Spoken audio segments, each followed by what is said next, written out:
할렐루야. 여러분, 우리나라 인구의 특징이 세 가지예요. 하나는 여러분 출생률이 굉장히 감소하고 있다. 출생률이 감소하고 있다. 이게 확연하게 눈에 보인다는 거예요. 확연하게 눈에 보인다. 여러분, 우리나라가 출생률이 OECD 국가 중에서 제일 꼴찌인 거 아십니까? 제일 꼴찌예요. 꼴찌. 그러니까 OECD 국가들의 출생률이 1.68인 반면에 우리나라는 1.05랍니다. 1.05. 그러니까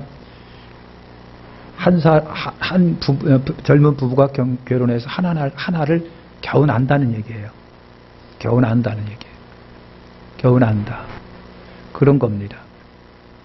그러니까 이런 추세가 지금 다가왔는데 앞으로 조금만 더 가면 우리나라는 최고로 노령사회가 됩니다. 일본이 지금 노령사회가 되고요. 유럽도 그런 경향이 있는데, 그러니까 1명의 젊은이가 노인 3명을 부양해야 되는 처지가 되는 거예요. 1명의 청년이 젊은이가 노인 3명을 부양하게 된다. 이게 여러분 좋은 일이 아니잖아요. 수입이 많아야 되는데 먹는 사람만 많은 경우에 문제가 심각하게 되는 거죠. 이렇게 출생률이요, OECD 국가 중에 꼴찌다. 그 다음에 우리나라의 특징은요, 노령사회예요. 노령사회.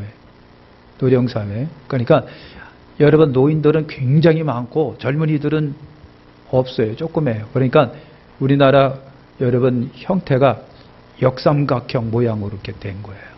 불완전한 국가가 여러분 된 거예요. 아까 말한 것처럼 한 명이 3명을 부양해야 된다. 이게 결국 좋은 일은 아니죠. 좋은 일은 아니에요.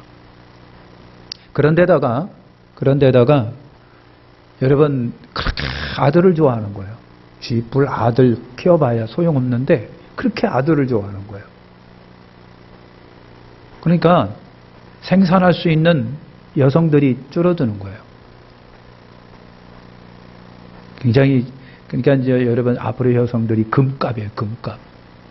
그러니까 귀하게 보시라고 하는 거예요. 우리나라 인구가 5,164만이랍니다. 5,164만. 참 역삼각형인데 어쨌든 우리나라 특징이 바로 이 세 가지다. 불안하다라고 하는 겁니다. 중국의 인구가 13억 5천이 됩니다. 13억 9천만 정도가 된답니다. 13억 9천. 굉장합니다. 어마무시합니다. 중국도요, 하나 낳기 운동, 둘 낳기 운동하고 하나 낳기 운동하다가 요즘에는 그것도 다 때려치웁니다. 왜냐하면은 하나 낳기 운동, 둘 낳기, 하나 낳기 운동 하다 보니까 이게 사회적 문제가 생겨지는 거예요. 사회적인 문제가. 그러니까 밥 먹을 인구가 줄어드니까 자기는 좋겠지만은 이게 사회적인 문제가 심각한 거예요. 사회적인 문제가. 여러 가지 사회적 문제가 많아요. 중국은 법으로 제재해야 합니다. 하나 낳기 운동하고 둘 낳기 운동하는데 그 이상 낳다. 그러면 벌금이 무섭고 중국 공산당의 제재가 두려워가지고 신고도 안 하는 거예요. 그래서 호적에 올라가지 않은 중국의 인구가 상당히 많다는 거예요. 호적에 올라가지 않으니까. 이렇게 법으로 제재를 하는 거예요. 근데 이제 지금 와서 사회 문제가 여러 번 되는 거예요. 쉽게 말하면 아이를 낳는데 너무 오냐오냐 키우더니 보니까 아이들이 굉장히 버릇이 없어지는 거예요. 이기주의 되고 개인주의화 되고 말이죠. 오냐오냐 키우고 말이죠. 이런 여러 가지 사회적 문제가 대두되고 있다. 우리나라도 예외는 아니다. 예외는 아니다. 그래서 우리나라도 여러 이유로 여러분 혹은 하나 혹은 둘을 낳으면서 자녀 교육의 문제가 발생이 됩니다. 자녀 교육의 문제가 되는데, 그러니까 이제 여러분 어떻게 길러야 되느냐가 요즘에는 굉장히 중요하죠. 어떻게 길러야 되느냐. 우리나라 딩크족이 많다는 거 아십니까? 딩크족. 딩크라고 하는 동물 이야기가 아니고요.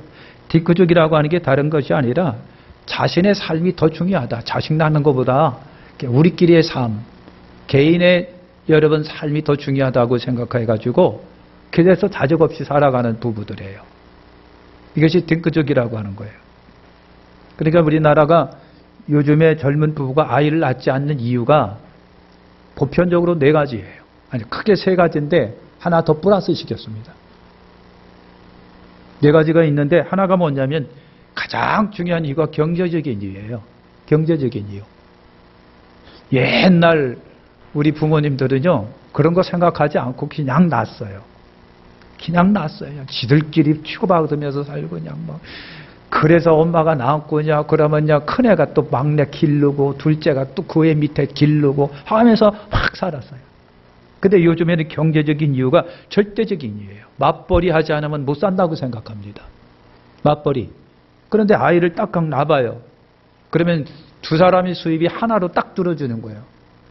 하나로 딱 떨어지는 순간 그거 집 살라고 대출 받은 거 장학금 받은 거 내야 되는데 뭐 내야 되는데 뭘 먹고 살아가지라고 하는 이 경제적인 부담감을 굉장히 많이 갖는다는 거예요.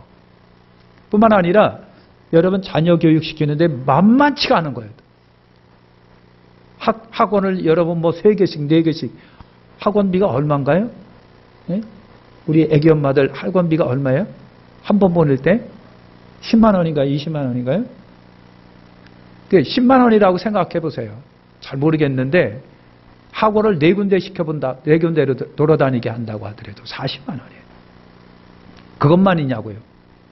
굉장하고요. 자녀 교육이 어마무시하게 들어가니까 경제적인 부담 때문에 아이를 더 갖지를 못한다고 하는 거예요. 두 번째 문제는 육아에 올인하여서 나타나는 문제들이에요. 육아에 올인해서 나타나는 문제가 뭐냐면요. 자기들이 커가면서 아빠, 엄마의 삶을 봤거든요. 아이에 치워가지고 이거 가르치고 저러 가지고 막 하다 보니까 배우고 싶어도 포기해야 돼요. 먹고 싶어도 포기해야 돼요. 입고 싶어도 포기해야 돼요. 뭐든 먹고 못 입고 못 가지는 거예요. 그걸 여러분 봐와가면서 일평생 하면서 자기들이 봤어요. 자기들이 보다 보니까 나는 그렇게 살 수가 없다는 거예요. 나는 엄마처럼 안 산다는 얘기죠. 나는 엄마처럼 안 산다. 그렇게 안 산다. 그래서 육아에 대한 그것 때문에 포기하는 것이 너무 많은 거에 대한 엄청난 스트레스와 부담감 때문에 그래서 아이를 안 낳겠다. 안 낳겠다. 세 번째 이유가 자신들의 풍족한 삶을 위해서랍니다. 자신들의 풍족한 삶. 어차피 한 번 왔다 한 번 가는 인생 즐기면서 살자. 하고 싶은 거 다 하고 살자. 우리 옛날 부모처럼 궁상밖에 살지 말자. 먹고 싶은 거 먹고 가고 싶은 거 가고 즐기고 싶은 거 즐기면서 살아가자. 네? 굳이 우리 인생을 자식한테 뺏겨가지고 자식 키우는데 인생 허비하지 말자. 라고 하는 생각을 갖고 있다라고 하는 거예요. 네 번째 문제가 그거예요.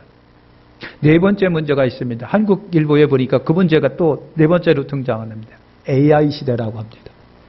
AI 시대가 뭔지 아시죠? 인공지능 로봇 시대입니다. 모든 것이 다 로봇이 합니다. 우리 주변에 로봇이 굉장히 많습니다. 요즘에 자동차도요, 상당히 발전했습니다.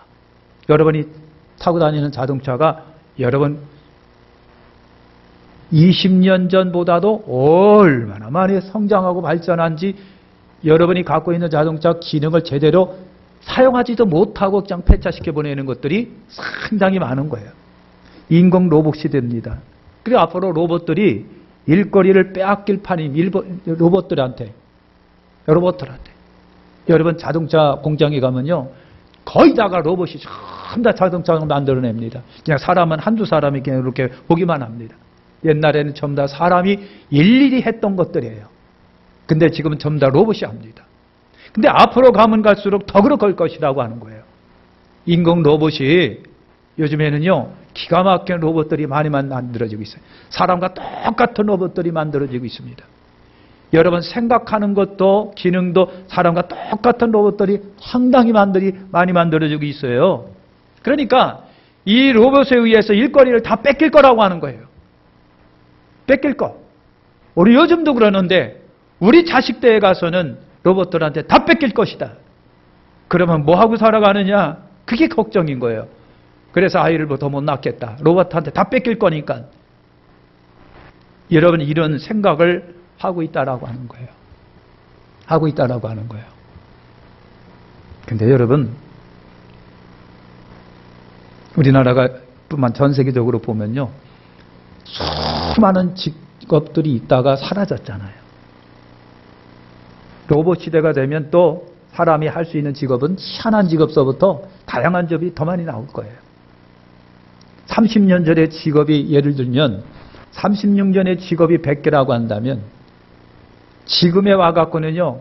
한 60개, 70개가 없어지고 새로운 것이 2, 3바퀴가 드러나는 거예요. 2, 3바퀴가 더 늘어납니다. 앞으로도 그럴 거라고 하는 거예요. 그러니까 걱정하지 말고 아이를 낳아야 되는데 여러분 이런 이유 때문에 아이를 안 낳는 거라고 하는 거예요. 국가적인 문제잖아요. 국가가 정책을 어떻게 펴느냐, 어떻게 국가가 여러분 아이를 낳을 수 있도록 이 좋은 정책을 만들어 가느냐가 앞으로 우리에게 굉장히 여러분 중요할 거라고 하는 거예요. 인구는 웬만큼 있어야 됩니다. 없으면 안 됩니다. 이런 시대 속에 그래도 겨우 하나 낳는데 어떻게 길러야 되느냐라고 하는 거예요. 어떻게 길러야 되느냐. 어떻게 길러야 되느냐. 이기적으로 변하고 개인주의적으로 변하고 자기만 알고 예의도 없고 여러분 마마보이가 되고 마마보이더가 되고 그런 일이 여러분 있었잖아요. 젊은 부부가 딱 하나 낳았어요. 잘 키워야 되겠다. 근데 미안한데 이 아이가 교통사고로 죽었네. 어떻게 하겠다는 얘기인 거예요. 미래는 없는 거예요. 그러면 여러분 잘 키우시기를 축원합니다. 며칠 전에 그저께 텔레비전 보니까 강아지 얘기가 나오더라고요. 강아지 얘기가. 그러니까 할아버지, 나이 많은 할아버지가 강아지가 밥상머리에서 까쭉거리고 쳐다보고 그러니까 이놈이 하면서 여러분 숟갈로 다 대가리에 탁 때렸어요. 그 질로부터 이 개는요 할아버지를 그렇게 미워하는 거예요. 할아버지를 째려보지를 않나, 할아버지한테 대항하지를 않나. 할아버지가 뭐라고 하면 지 앞에서 딱 할아버지를 바라보고 버티고 있는 거예요. 개도 그러는데 솔직히 저희들도 숟갈몽댕이 숟갈로다가 머리통 진짜 많이 맞아봤습니다. 그냥 그렇게 해서 살았어요. 근데 그렇게 좋은 것 같지는 않더라는 얘기예요. 여러분 노부루라고 하는 일본이 쓴 여러분 아이를 잘 키우는 방법 100가지가 있더라고요. 그 100가지 오늘 다 얘기할 수는 없어요. 시간도 없는데. 15가지만 한번 얘기해 볼게요. 가정교육과 훈련은 어릴 때부터 시켜라. 가정교육과 훈련은 어릴 때부터 시켜라. 두 번째, 아이로부터 절대 신뢰를 얻어라. 세 번째, 아이에게 거짓말을 가르치지 말라. 요즘에는요, 거짓말 굉장히 많습니다.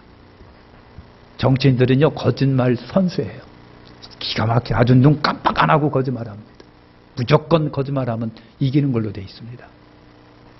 거짓말 가르치지 말라. 여기서 보니까 다 연세도 있고 뭐 아이들이 없는데 목사님 그 설교는 나한테 해당이 아닙니다. 그러지 마시고 손자 키울 거예요. 예? 잘 들어보시라고 하는 겁니다. 네 번째, 아이들에게 경제적인 어려움을 고통이라고 생각하지 않게 하라고 그랬니. 참 그거 의미가 있는 것 같아요. 경제적인 어려움을 아이들이 고통이라고 생각하지 않도록 가르쳐라. 그죠? 무슨 말 이해가 되시나요? 그죠? 경제적인 어려움을 고통이라고 생각하지 않도록 그렇게 가르쳐라. 저를 보세요. 저를 보세요. 네, 저를 보세요. 지금 마스크에 가려서 지금 굉장히 거룩한 척하고 지금 눈을 지그시 감고 있는 분들이 많은데 그렇게 하지 마세요. 경제적인 어려움을 고통이라고 가르치지 말아라. 다섯 번째가 아이에게 나쁜 말을 가르치지 말아라. 여섯 번째, 아이에게 공포감을 주지 말아라. 일곱 번째, 좋지 않은 사람과 접하는 일이 없게 하라. 여덟 번째도 꾸지람도 칭찬도 자신이 가지고 하라. 아홉 번째, 선생님을 절대 무시하게 가르치지 마라. 아이가 어떻게 되니까 선생님을 학교를 쫓아가서 선생님 귓방맹이를 막 때리는 게 아버지가 그냥 야, 네가 우리 아들을, 네가 우리 딸을 마냥 그냥 선생님 귓방망이를 얼마나 때려잡기는지 그냥 이렇게 불 정도로 여선생님을 더군다나.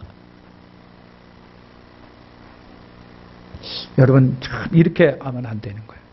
나중에 그게 다 심은 대로 거두지는 역사가 일어날 거예요. 당장이야 속 풀어서니까 좋겠지만 그렇게 해서 어떡하냐. 내 자식이 만약에 교사라면, 내 자식이 교사라면, 예?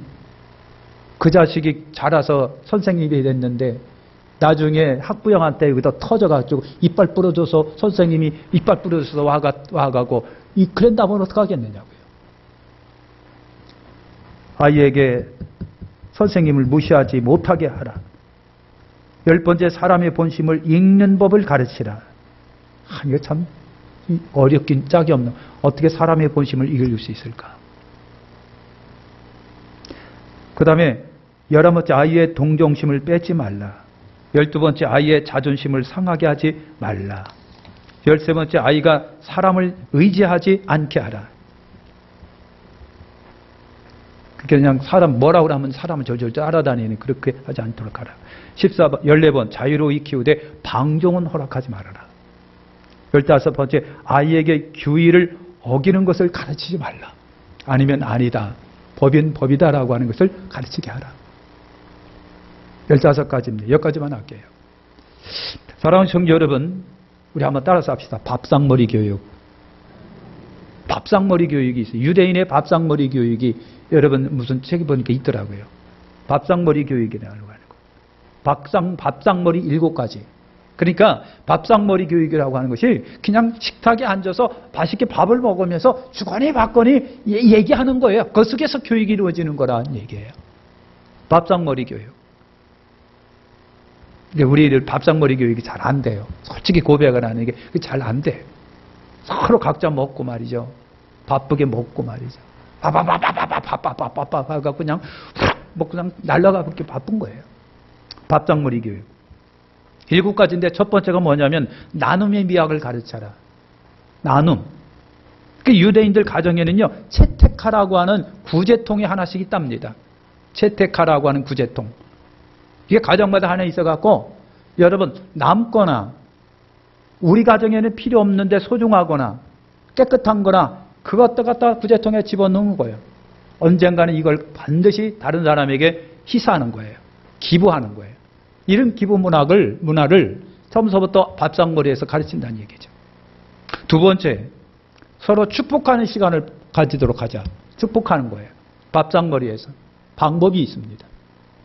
방법이 뭐냐면 신체에 접촉을 하면서 끌어안으면서 머리를 쓰다듬어 주면서 뽀뽀해 주면서 축복의 말을 하라.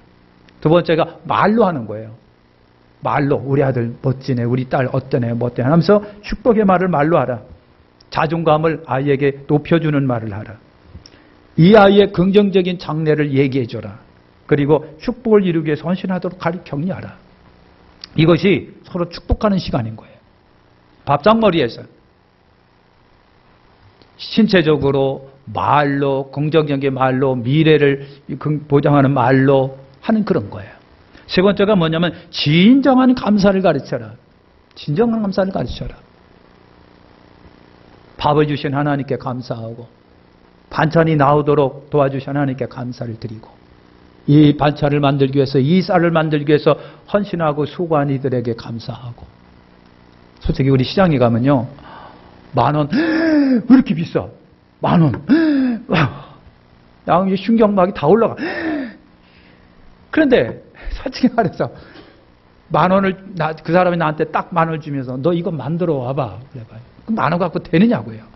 죽었다 깨나도 이걸 못 만들어내는 거예요. 그러니까 어떻게 보면 진짜 감사한데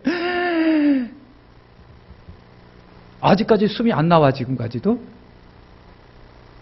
여러분, 감사할 수 있는 마음을 가르쳐라. 작은 것에 감사하고 쌀이 나오고 옷이 나오고 반찬이 나오고 이런 것이 다 나오고 나와서 오늘 우리 이 식탁에서 감사히 먹는 거예요. 이 감사하는 마음을 가르쳐라. 네 번째, 특이한 것은 이 밥상머리, 유대인들의 밥상머리 교육 중에 네 번째가 퀴즈를 밥상머리에서 하라. 그러더라고. 퀴즈. 무슨 퀴즈를 내는지 모르겠어요. 무슨 퀴즈를. 그런데 이 퀴즈를 인해서 재미있는 시간을 만들라는 얘기가 됩니다. 밥상머리가 재미있어야 된다. 밥상머리가 재미있는 시간을 만들도록 하라. 다섯 번째가 서로 이야기를 즐거움으로 나눠라. 이야기를 즐거움으로 나눠라.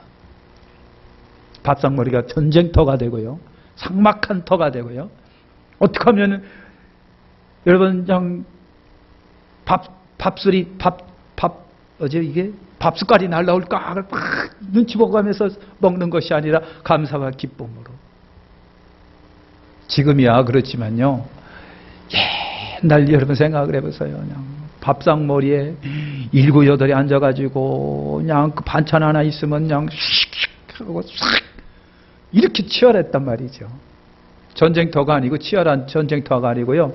싹 눈치 봐는 그런 요즘의 세상은 아닙니다. 여러분, 이야기를 즐거움으로 나누게 하라. 여섯 번째, 유대인식 교육 중에 특징 하나가 질문을 많이 하는 거랍니다. 아빠, 이건 뭐예요? 엄마, 이건 어떻게 되는 거예요? 질문을 많이 하게 되고 질문을 많이 답해줘라. 질문 교육이 굉장히 좋다는 얘기예요. 질문을 많이 할 수 있도록 하자. 유도하자. 일곱 번째가 여러분 토론이랍니다. 토론. 그게 토론인데 요즘에도 유대인들 여러분 가보면은요. 저번에 텔레비에 비춰줬잖아요. 신랄하게 앉아갖고요. 그냥 토론 해제깁니다. 그냥 뭐 엄청나게 토론합니다. 그냥 뭐. 근데 우리나라는 토론하면 반드시 끝을 어떻게 본다? 싸움으로 끝내요. 그래서 터지고 그냥 앞에 눈퉁이 앞에. 근데 그 사람들은 훈련이 돼서 그런지요. 자기하고 상관없고 자기하고 거리가 먼 토론 이야기를 하더라도 그냥 받고 그러냐 끄떡거리고 헤어지는 건데 아이고 우리나라는 그냥 너 죽고 나 죽고 살기로 그냥 싹 싸우고 난리가 나요. 피를 흘려요. 왜냐하면 토론 문화가 안 되어 있기 때문에 그렇다는 얘기예요. 근데 유대인들은 밥상머리에서 토론을 여러분 한다는 얘기예요. 그러니까 토론에 할 수 있는 토론의 방법이 몇 가지가 있어요. 사소하고 일상적인 주제를 알아. 뭐 아들 안 자는 거 요즘에 경제가 어떠냐, 뭐 우주과학이 어떠냐 그렇게 하지 말고 일상적인 주제를 알아.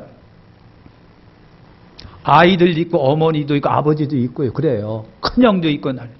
그러니까 아버지니까 여러분 어떡하고요? 내 말 들어! 이런 식이 아니라 저 아이의 말을 들어줄 수 있는 배우는 마음으로 토론에 임하라고 하는 거예요. 어른이니까 네가 무슨 안다고 그래 내 말 들어 라고 하는 그것이 아니라 어른이기 때문에 아버지고 부모이기 때문에 오랜 연륜을 살아왔지만은 그래도 배우는 자세로 토론에 임하라.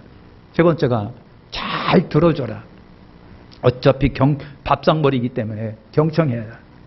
공통점을 찾아서 여러분 대화하도록 하라. 반응하고 그래? 하고 반응해 주라고 하는 거예요. 무시하지 말고 쓸데없는 얘기를 하고 무시하지 말고 내치지 말고 반응해 줘라. 아이가 그 수준에서 무슨 말을 하면 어른 입장에서 볼 때는 쓸데없는 말 같고 어이없는 말 같지만은 아이는 심각하게 얘기할 수 있는 거예요. 그러니까 반응하고 공감해 줘라. 짧게 자주 말하라 그랬어요. 길게 그냥 그렇게 길게 말하면 여러분 훈계가 되고 설교가 되고요. 그냥 일장 훈시가 되면 그렇게 되면요. 그 토론은 깨진다. 그래서 여러분 토론이 놀라운 효과가 있다라고 하는 거예요. 그러면 이와 같은 밥상머리 효과가 뭐냐? 어떤 효과가 밥상머리에 있겠느냐라고 하는 거예요. 여러분 굉장히 중요한 것 같아요. 가만히 생각해 보니 그런 거예요. 여러분 아기가 엄마하고 아빠하고 많은 얘기를 해놔요. 그죠? 아기니까 뭐 주절거리고 뭐 쓸데없는 얘기하고 얘기 같지 않은 얘기를 하고 말 같지 않은 말 같지 않으니까 아빠 엄마가 그냥 딱 귀다버리고 그냥 조용히 해. 여러분이 그런 게 하는 것이 아니라 주거리받거리 계속 엄마하고 아이하고 대화를 나누다 보니까 뭐가 돼요? 여러분, 좋은 인간관계가, 올바른 인성이 길러지게 되고요. 뿐만 아니라 그 아이는 어떻게 하고요? 언어의 달인이 된답니다. 조그만 것이 왜 이렇게 말을 잘해? 별 얘기를 다 해. 그건 여러분 뭐인가요? 애기가 똑똑해서도 보다도 부모가 그만큼 대화가 있었다는 얘기가 말해주고 있는 거예요. 그러니까 이렇게 밥상머리의 놀라운 효과가 세 번째가 소통을 잘하는 사람이 된다는 거예요. 소통을 잘하는. 앞이 꽉 막혀가고 말을 하면 도무지 이해가 가지도 않고 오지도 않고 대화가 탁탁 끊기는 사람이 아니라 서로 오고 가는 소통의 달인이 된다. 오감이 발달된다. 뿐만 아니라 이 아이는 건강한 삶을 여러분 영위할 수 있고 자기 개성을 찾아갈 수가 있고 이 아이는 창의력이 나타납니다. 창의력이 나타나 행복한 인생을 살아가게 된다. 이것이 밥상머리에서 나온 7가지 교육의 효과라고 하는 거예요. 얼마나 여러분 중요한지를 우리가 알 수가 있습니다. 그런데 아울러 우리 신앙인들은 신앙교육도 굉장히 소중합니다. 신앙교육이 소중한 거 꼭 기억하세요. 사무엘상 2장에 보면은요, 2가정이 나옵니다. 엘리 제사장 가문이 여러 번 나옵니다. 엘리 제사장의 아들들이 제사장들입니다. 행실이 굉장히 나빴습니다. 왜 그랬을까? 아버지의 제사장의 참교육이 이루어지지 않았다. 버릇없이 자랐다는 얘기가 됩니다. 여러분, 아버지 엘리 제사장이 제사장이니까 자동적으로 여러분 아들들이 제사장이 되는데 이 아이들이 제사장이면서도 아들들이 성경에 보면 굉장히 버르장머리가 없었습니다. 예의가 없었습니다. 아나무인입니다. 하나님의 재산을 멸시했더라라고 말을 합니다. 제사를 드리고 나머지는 때로는 삶아서 갖고 온 사람과 제사장과 같이 먹을 수 있는 거예요. 근데요, 제사장들이 하인을 보내갖고 갈쿠리로 탁 해갖고 휘져가지고 좋은 건 자기들이 끌고 가서 다 먹어버리고 그랬단 얘기예요. 성경은 그거를 뭐라고 말하느냐면 하나님의 제사를 멸시했다라고 증거하고 있습니다. 버르장머리 없는, 하나님께 예의도 없습니다. 버르장머리도 없습니다. 하나님의 제사를 멸시했습니다. 심지어 더 중요한 것은 심지어 회막에서 봉사하는 여인들과 음행도 했더라. 하나님께서 그대로 두지를 않아요. 여러 번 경고가 있었어요. 주민들로부터 경고가 있었어요. 이러면 안 된다고 교육 좀 하셔야 됩니다. 이렇게 있습니다. 여러 번 사람들을 통해서, 주변 사람들을 통해서 여러 가지 소리가 있었어요. 이렇게 하면 안 된다고. 근데 결국은 어떻게 됐습니까? 엘리 제사장도 교육도 안 하고 그냥 그러려니 하고 말이죠. 그래서 두 아들이, 나라가 전쟁이 터지니까 제사장들이 나가야 되잖아요. 전쟁터에서 두 제사장 아들들이 죽습니다. 그리고 이스라엘 자존심이라고 하는 법궤도 다 뺏깁니다. 그 소식을 들은 엘리 제사장이 법궤를 뺏겼다고, 두 아들이 죽었다고 하면 뒤로 넘어져서 미안하지만 목이 부러져 죽었더라. 며느리는 아이 낳다가 그 소식을 듣고 아이 낳다가 죽습니다. 엘리 제사장이 그래서 없어졌습니다. 하나님을 멸시한 행위가 이렇게 무섭게 다가옵니다. 반대로 여러분, 안나라고 하는 이분이 있습니다. 아이를 낳지 못했어요. 하나님 아이를 낳게 해주세요. 얼마나 기도했는지 몰라요. 그래서 낳은 아들이 사무엘입니다. 젖을 떼자마자 엄마는요, 젖을 떼자마자 아이를 성전으로 보냅니다. 성전으로 보내서 그 조그만 애를 성전으로 보내갖고 제사장 밑에서 제사장이 수발을 들 수 있도록 시켜요. 어린 것이 교회 성전에서 밤 맨날 그 성전에서, 그 여러분 성전에서 자면서 그렇게 열심히 하나님을 섬기고 그 엘리 제사장을 섬기도록 합니다. 하나님이 그 아이에게 길을 열어주셨습니다. 앞으로 이스라엘 민족의 운명과 엘리 제사장의 운명에 관한 그 가정의 운명도 아이에게 다 가르쳐줍니다. 이 사무엘이 나중에 유명한 사무엘이 되는 거예요. 기도의 사람 사무엘이 되는 겁니다. 두 집안의 대조를 받습니다. 여러분, 자녀를 잘 가르쳐야 됩니다. 신앙으로 키워야 됩니다. 예의 있고 도덕성이 있고 윤리적인 아이로 키워야 됩니다. 하나님을 경외하도록 기르는 것이 굉장히 중요하다라고 하는 거예요. 할렐루야. 오늘 우리가 읽은 본문을 말씀드리고 마치겠어요. 여러분, 사람들이 몰려들면서 아이를 막 데리고 왔어요. 엄마들이 그냥 아이를 막 데려오는 거예요. 아이들을. 그래서 어떻게 우리 예수님이 우리 아들 그냥 한번 머리 좀 만져줬으면, 등을 한번 두드려줬으면, 우리 예수님이 우리 애 그냥 등이나 한 번이라도 만져줬으면, 안수해줬으면, 그런 마음으로 엄마들이 아이들을 데리고 오는데, 제자들이 예수님 제자들이 보니까 아이고 왜 애들을 데려와서 그냥 귀찮게 그냥 그러는 거야. 아이들 데리고 오지 마라 그랬단 말이죠. 그 이야기를 들은 예수님이 그때 화를 내셨다고 그랬습니다. 제자들에게 화를 내면서 아이들이 내게 오는 것을 금하지 말아라. 그러면서 예수님께서 그들에게 세 가지를 말씀하십니다. 첫째가 뭐냐면요, 제자들을 꾸짖었다 그랬어요. 아이들이 내게 오는 것을 용납하고 금하지 말아라. 용납하라, 금하지 말아라. 사랑하는 성도 여러분, 아이도 한 생명체예요. 아이도 한 생명체 아닙니까? 이 아이들에게 주님이 필요합니다. 우리에게, 어른에게 예수님이 필요하듯요, 아이들에게 예수님이 필요합니다. 내가 구원받아야 할 존재인 것처럼 아이들도 구원받아야 할 존재들이에요. 그 존재들이에요. 아이는 여러분 늘 말하잖아요. 미래라고 그러잖아요. 아이는 그 가정의 미래예요. 나라의 미래예요. 아이들은요, 교회의 미래예요. 요즘에 교회, 주일학교 교회에 아이들이 없다고 그래요. 난리가 남습니다. 미래입니다. 미래가 어두워진다라고 하는 거예요. 아이들이 내게 오는 것을 용납하자. 금하지 말라. 두 번째, 우리 예수님이 그랬습니다. 하나님 나라는 어린아이와 같아야 간다라고 말합니다. 어린아이와 같아야 간다. 하나님 나라가 이런 자의 것이니라. 우리 주님이 그랬어요. 하나님 나라는 이런 자. 앞으로 우리가 가야 할 목적지가 하나님 나라 아니에요. 하나님 나라. 저와 여러분들이 가야 할 나라가 하나님 나라예요. 하나님 나라는 누가 가느냐 하면 어린아이와 같은 자가 간다고 그랬어요.